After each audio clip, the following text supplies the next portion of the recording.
கோயில் நிலங்களில் கிரானைட் வெட்டி எடுத்தது தொடர்பாக யார் முறைகேட்டில் ஈடுபட்டு இருந்தாலும் எந்த பதவியில் இருந்தாலும் சட்டப்படி நடவடிக்கை எடுக்கப்படும் என அமைச்சர் சேகர்பாபு தெரிவித்துள்ளார்.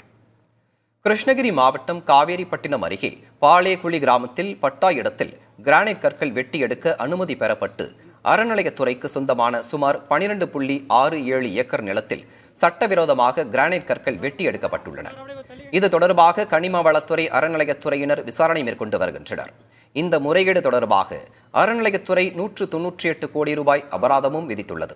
இது தொடர்பான வழக்கு சென்னை உயர்நீதிமன்றத்தில் நடைபெற்று வரும் நிலையில் வரும் 26ஆம் தேதி வழக்கு தொடர்பாக நேரில் ஆஜராகுமாறு கனிம வளத்துறை மற்றும் அறநிலையத்துறை அதிகாரிகளுக்கு உயர்நீதிமன்றம் உத்தரவிட்டுள்ளது. இந்நிலையில் அமைச்சர் சேகர்பாபு அபராதம் விதிக்கப்பட்டுள்ள கல்குவாரிகளை நேரில் ஆய்வு செய்தார். பின்னர் செய்தியாளர்களிடம் பேசிய அவர், கடந்த காலங்களில் கோயில் நிலங்களில் முறைகேடாக கற்கள் வெட்டி எடுக்கப்பட்டுள்ளதாகவும் இது தொடர்பாக கூட்டு புலனாய்வு குழு விசாரணை நடைபெற்று வருவதாகவும் தெரிவித்தார்.